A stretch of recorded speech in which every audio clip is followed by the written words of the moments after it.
O ensinamento que nós iríamos hoje trazer da palavra de Deus refere-se a ouvir falar de Deus. Quantas pessoas ouvem falar de Deus, mas de fato não imaginam quem é e como é esse Deus? Porque desde criança é normal ouvir: olha, Deus ele está vendo tudo o que você faz. Ou Papai do céu fica triste quando você desobedece.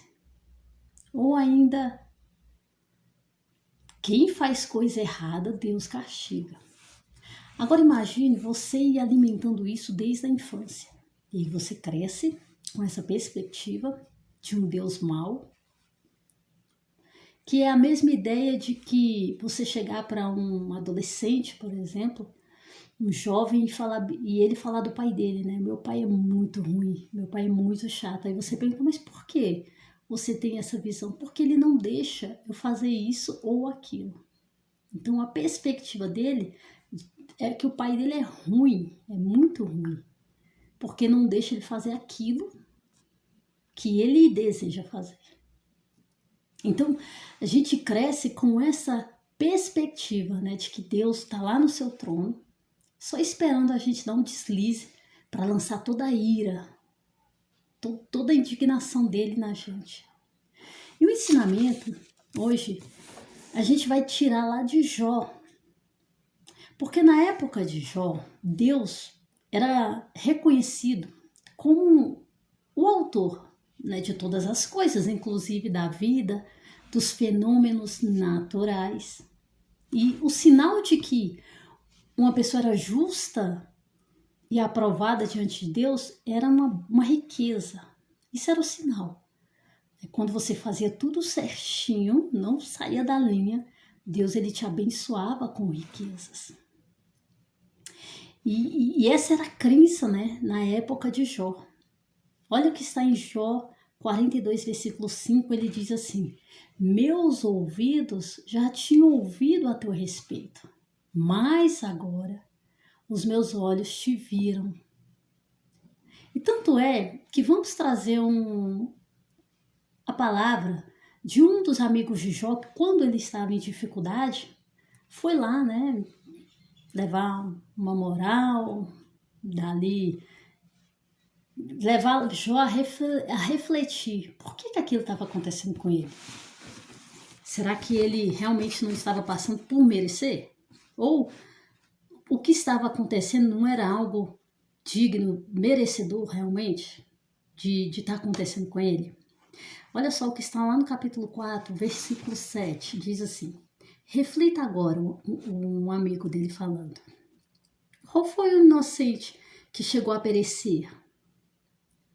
Onde os íntegros sofreram destruição?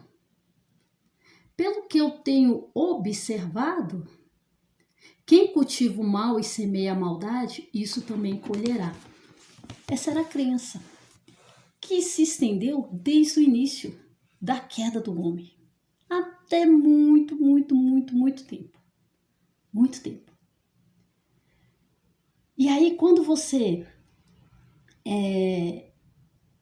Jó fala isso, né? Poxa, eu ouvi falar de ti, mas agora os meus olhos te veem.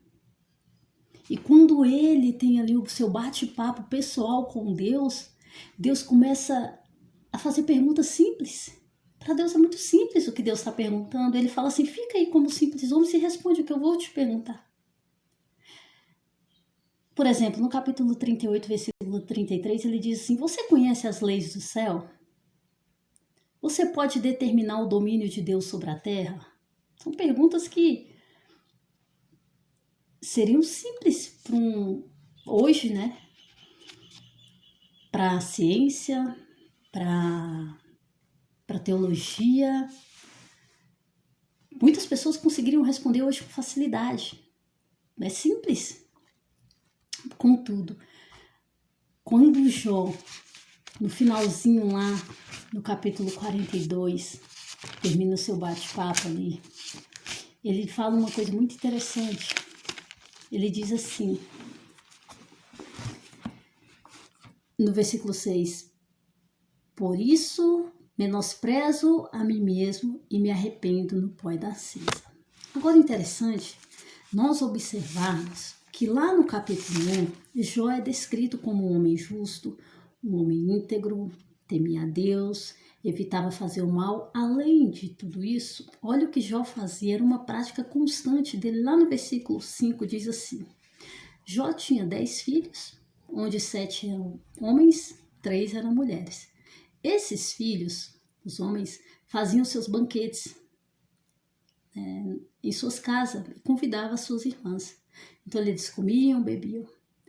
Lá no versículo 5 diz assim: terminado um período de banquetes, Jó mandava chamá-los e fazia com que se purificassem.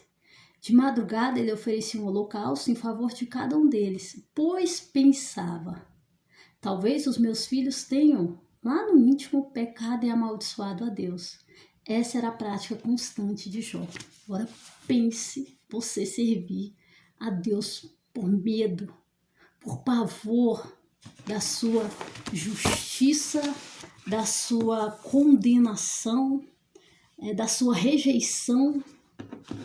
Você ter aquela sensação de pecar e não ter o perdão, ser imperdoável o que você fez. É muito pesado. É melhor você desistir. É impossível servir um Deus desse. É impossível querer estar perto de um Deus, até porque o medo, o pavor, ele é algo que afasta. Agora, temer a Deus no quesito reverência, respeito, admiração é algo que o aproxima, te traz segurança, te traz confiança nesse ser. Então é isso. É importante nós observarmos e vermos que a gente ouve até hoje falar desse Deus severo. E vamos ver onde que isso começou? Lá em Gênesis capítulo 3, versículo 8 diz assim: ouvindo o homem e a sua mulher os passos do Senhor, Deus que andava pelo jardim quando soprava a brisa do dia, esconderam-se da sua presença entre as árvores do jardim. Versículo 9. Mas o Senhor Deus chamou o homem perguntando: onde está você? Mas, peraí, por que Deus, assim que o homem caiu, já não lançou um raio? Já não fez uma atrocidade ali com aquele casal? Já destruiu tudo? Já que ele fica no seu trono só esperando a gente vacilar?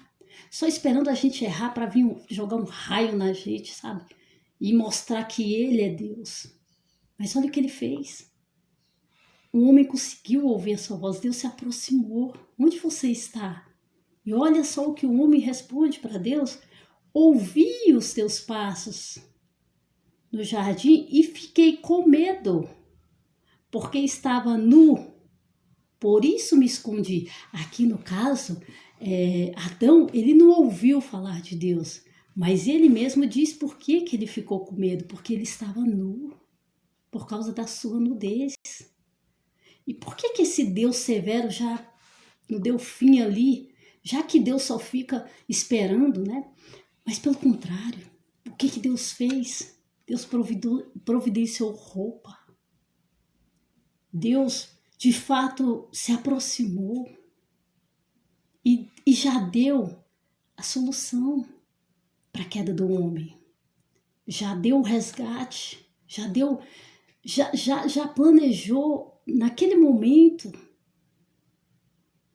trazer uma veste de justiça para a humanidade, para cobrir a sua nudez.